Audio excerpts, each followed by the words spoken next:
You're welcome. For more on all this, time to bring in for some real talk, Republican Senator James Inhofe from Oklahoma, a member of the Senate Armed Services Committee, chair of the Environment and Public Works Committee. Senator, great to have you on The Real Story. From Catherine Herridge's reporting, we are learning that 118 Syrians have overstayed their visas, 11 have been arrested, another 18 are the subject of ongoing investigations, and the remainder of these cases are closed. If we're only looking at Syria, you have to imagine that there are lots of other people who have overstayed that we don't really know that much about. Well, I think that's right. And of course, the alarming news that I just heard is that the president's now talking about another exodus out of Gitmo. But in terms of those individuals that are over there right now, Gretchen, you know, I thought today that we would hear something about a strategy. We've been asking for a strategy against ISIS now for actually months. And all he came up with is just more talking about what is going on there. But when he made the statement that you just now played, you got to keep in mind, Jay Johnson just in the last week said that there is a great threat because the terrorists are coming in with the refugees, and the same thing with James Clapper. James Clapper is the intelligence director. So that's what is really going on. Okay, you just alluded to Gitmo. We have breaking news right now with a statement from Josh Earnest, the president's spokesperson, on that very event. Let's listen. Yeah, you got to keep in mind now, Gretchen, that his legacy is to close Gitmo.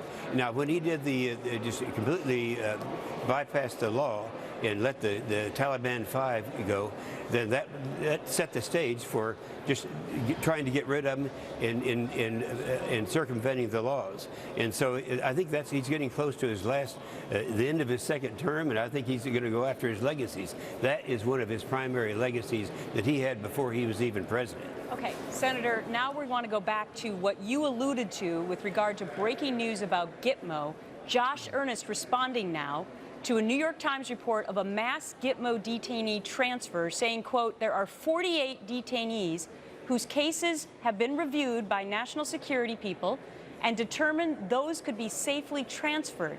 The U.S. government working diligently to find countries to put in place these detainees, precautions to allow them to be transferred, but they don't have anything that may be in the works right now. So the report coming out right now, Senator, is that 48 Gitmo detainees will be leaving Guantanamo Bay and going to countries deemed to be safe by this administration, but we don't know where yet. What do you make of that, juxtaposed to the president just coming and setting the stage that we're totally safe in this country?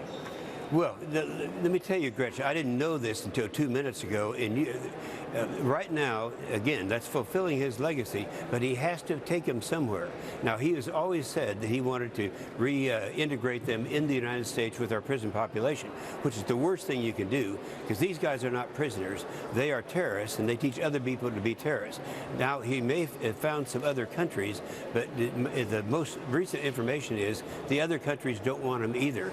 So I think what's going to happen is he'll just do the same thing as he did with the Taliban 5, and they were some of the most egregious terrorists that were out there. And that is send them, and we're not sure where they are today. Exactly. Okay, before I let you go, what's going to happen in the Senate with regard to this tripling the number of the H-2B visas that's stuffed into this whole bill? Is that going to pass? Well, the bill is going to pass, and there are a lot of things in the bill, and sometime I'd like to do a section with you on why this is necessary and how we got in this position. But on the visas, I think that would still be in it. We don't know yet because we haven't seen it.